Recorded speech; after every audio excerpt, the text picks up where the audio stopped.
ఓం శ్రీమద్మహాగణాధిపతియే నమః. వందే శంభుమాపతిం సురగురుం వందే జగత్కారణం వందే పన్నగభూషణం మృగధరాం వందే పశూనాం పతిం వందే సూర్యశశాంకవహ్నినయనం వందే ముకుందప్రియాం వందే భక్తజనాశ్రయం చ వరదం వందే శివం శంకరం. నమః పార్వతీపతయే నమః. ఓం శ్రీమాత్రే నమః. ముందుగా వాక్శుద్ధిని ప్రసాదించినటువంటి శ్రీవాణి అయిన వాగ్దేవికి మా నమస్సులు తెలియచేస్తూ, భగవద్బంధువులందరికీ కూడా మా నమస్సు మంజళ్ళు. ఈరోజు ఎంతో శుభసూచకంగా ఆరంభమయ్యేటువంటి యుగాని యొక్క ఆరంభంగా చెప్పేటువంటి మన తొలి తెలుగు పండుగ అయినటువంటి ఉగాది గురించి ప్రవచించుకునే ప్రయత్నం చేద్దాం. ఉగాది యొక్క విశిష్టత, దాని యొక్క పురాణ ఐశిష్యం గురించి వర్ణించుకుంటూనే ఈ సంవత్సరం యొక్క నామకరణం ఏమిటి, దీని యొక్క ఫలితం ఏ విధంగా ఉండబోతుంది అనే విషయాల గురించి కూడా చెప్పుకునే ప్రయత్నం చేద్దాం. అలాగే మనం ప్రతి పండగ గురించి వివరించుకున్నట్టే ఈ పండగని ఏ విధంగా జరుపుకోవాలి అనే విషయాల గురించి కూడా చర్చించుకునే ప్రయత్నం చేద్దాం. ఉగాది అనగానే అందరూ కూడా తెల్లవారుజామునే నిద్రలేచి చక్కగా అభ్యంగన స్నానం చేసి మామిడాకుల తోరణంతో ఇల్లంతా శుభ్రంగా అలంకరించుకొని ఉగాది పచ్చడి చేసుకొని అందరూ కూడా కొత్త బట్టలు ధరించి స్వామికి నివేదన చేసి ప్రసాదంగా స్వీకరిస్తూ ఉంటారు. మరి ఉగాది అంటేనే ఇదా?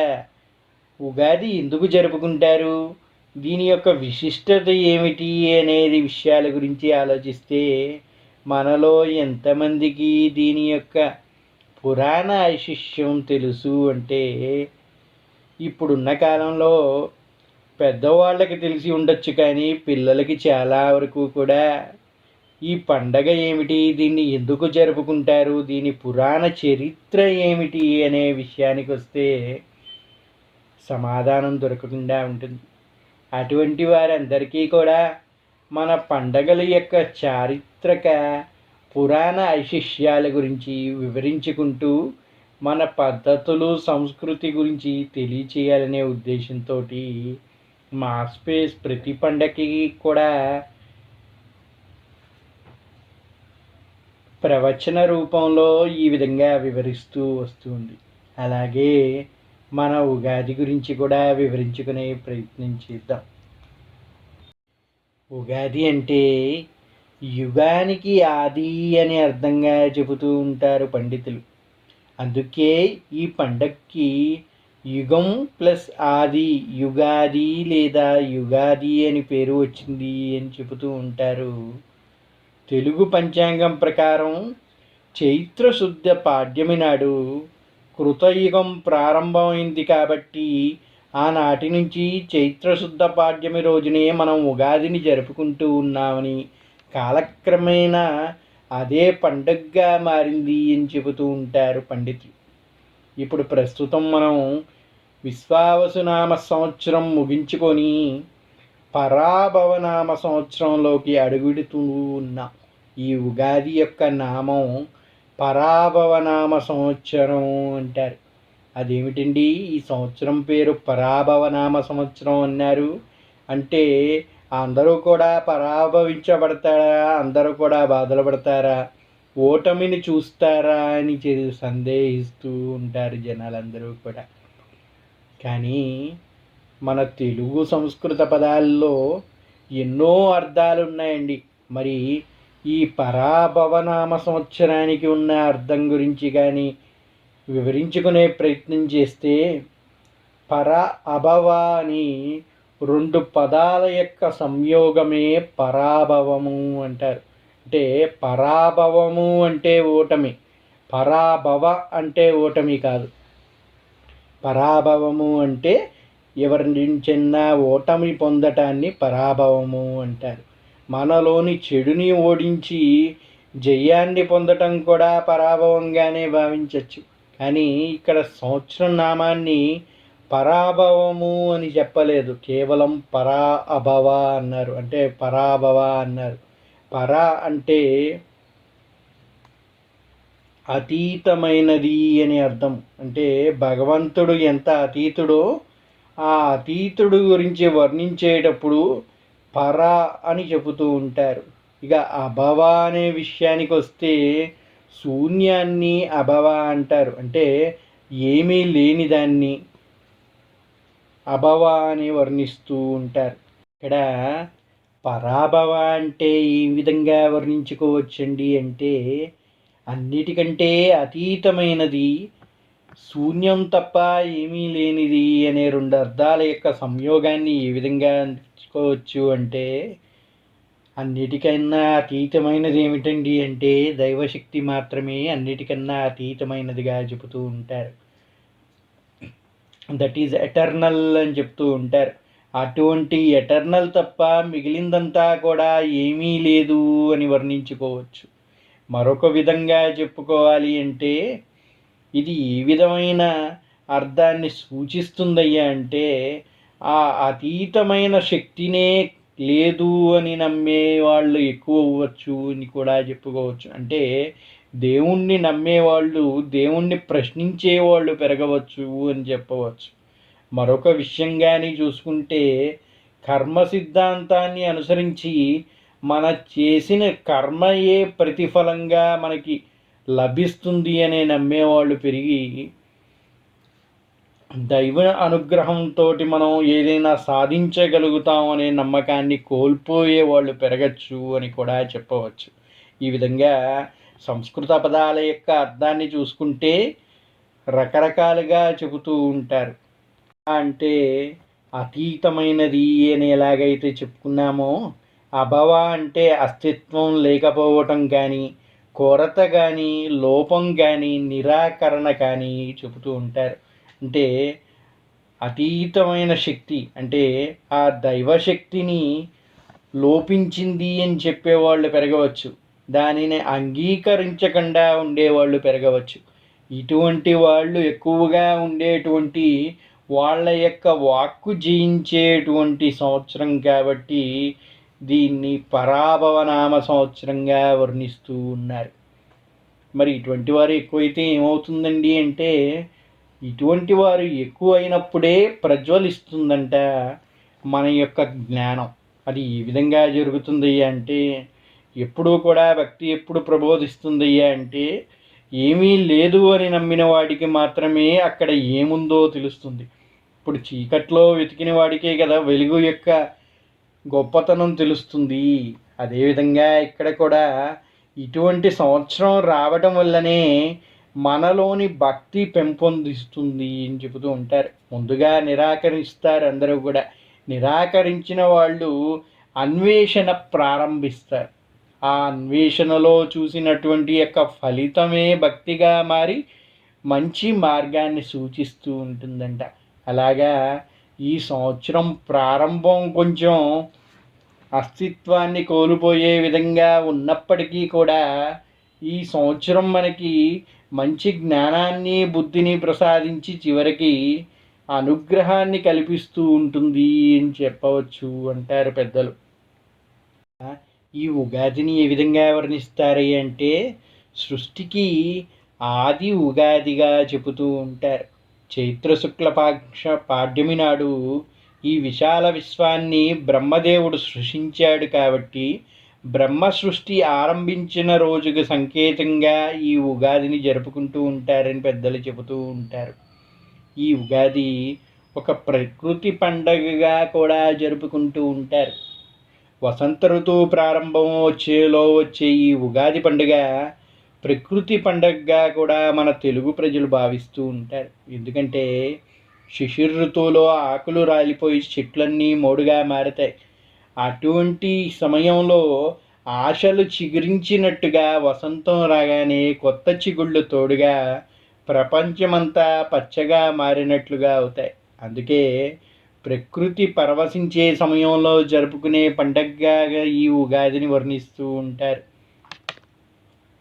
మరి ఇటువంటి ఉగాదిని ఏ విధంగా జరుపుకోవాలంటే, ఇంటిల్లిపాది కూడా తెల్లవారుజామునే ప్రాతకాలంలో నిద్రలేచి కాలకృత్యాలన్నీ కూడా ముగించుకొని చక్కగా అభ్యంగన స్నానాన్ని ఆచరించి ఇల్లంతా కూడా చక్కగా శుభ్రపరచుకొని మామిడాకుల తోరణంతో అలంకరించుకోవాలంట.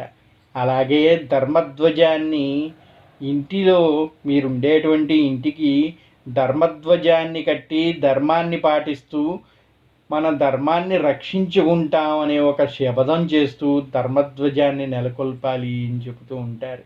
ఆ తర్వాత చక్కగా మామిడికాయలు మనకి షడ్రుచులకు కావాల్సినటువంటి పళ్ళనన్నీ కూడా తీసుకొచ్చుకొని వాటితోటి ఉగాది పచ్చడిని చేసుకొని ఆ దేవుడికి నైవేద్యంగా సమర్పించి దాన్నే ప్రసాదంగా స్వీకరించాలి అని చెబుతూ ఉంటారు. చైత్రశుక్ల పాడ్యమి రోజు వచ్చేటువంటి ఈ పర్వదినానికి ఎంతో ప్రాముఖ్యత ఉంది. ఈ నూతన సంవత్సరంలో రాశి ఫలాలు గ్రహస్థితులు ఎలా ఉన్నాయో తెలుసుకొని గ్రహశాంతులు లాంటివి జరిపించుకొని సుఖంగా ఉండేందుకు పంచాంగ శ్రవణాన్ని చేస్తూ ఉంటారు. అలాగా ఇప్పుడు విశ్వావసునామ సంవత్సరం ముగించుకొని పరాభవనామ సంవత్సరంలోకి అడుగిడుతూ ఉన్నాం.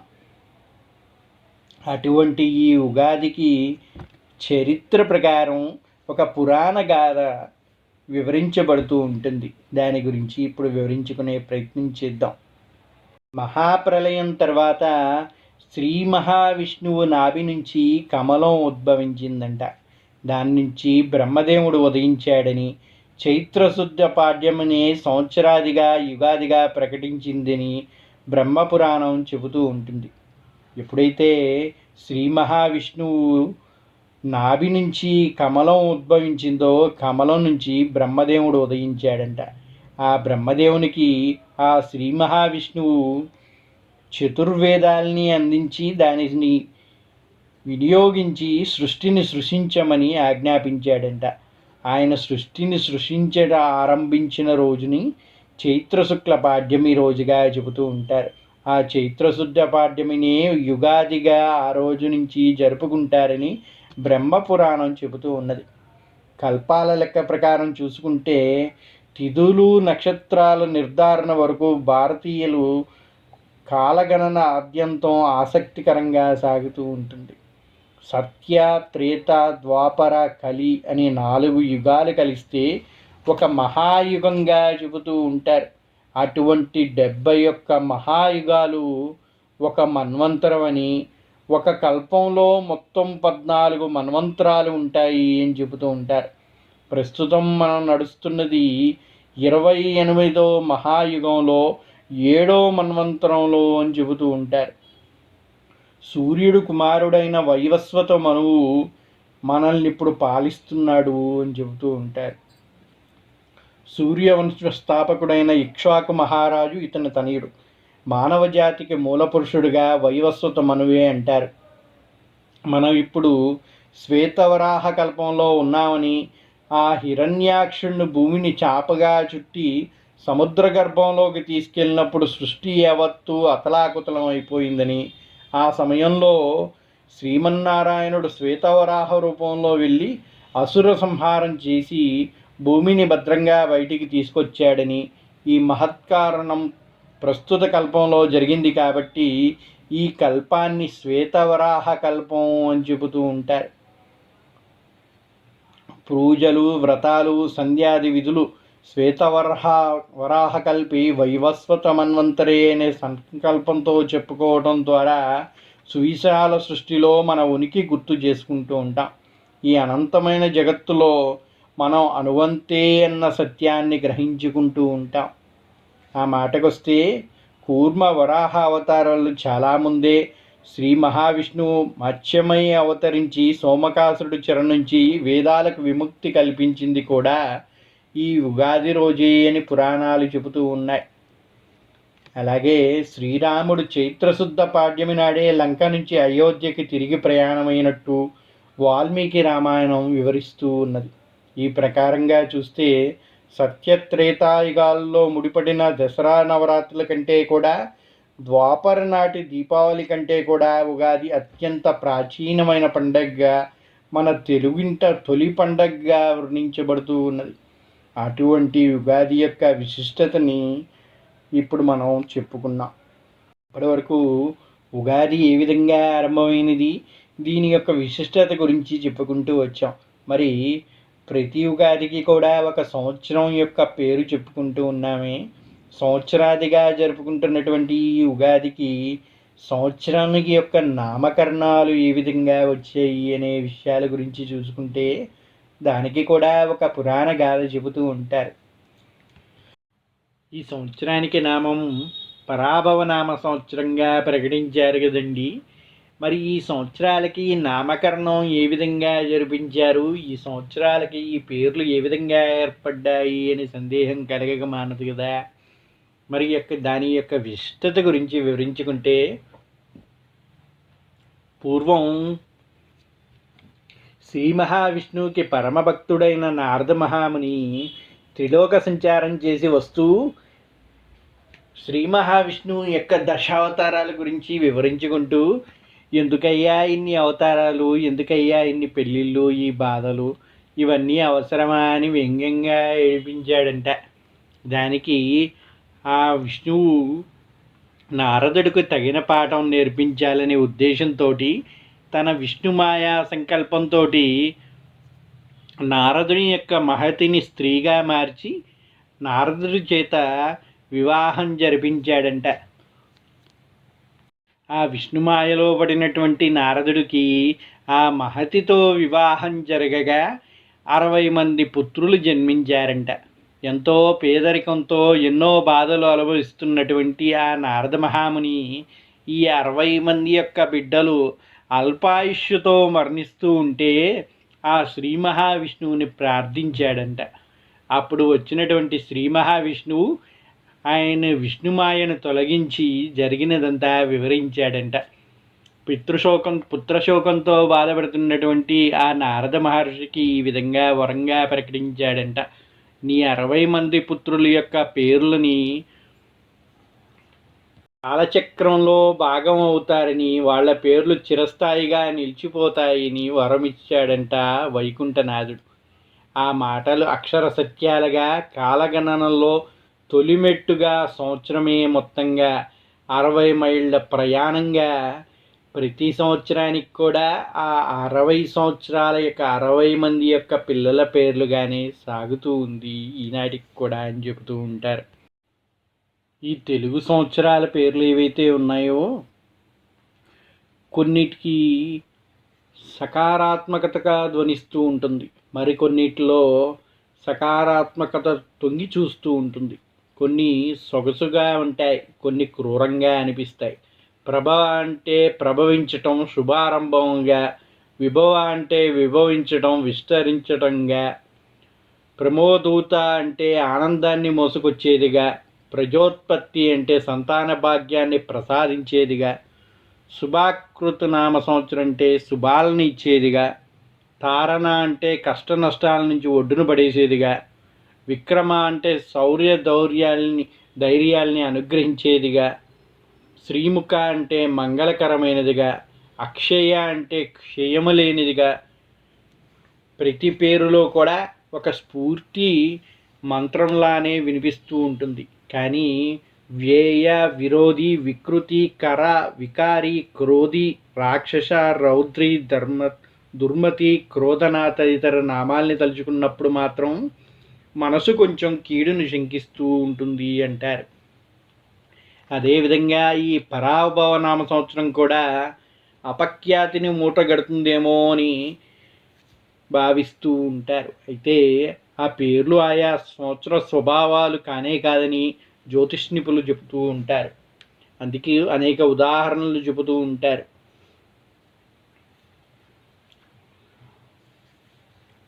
ఇలాగని మనం చూసుకుంటూ ఉంటే ఈ సుఖ దుఃఖాల యొక్క కలయికనే ఉగాదిగా చెబుతూ ఉంటారు.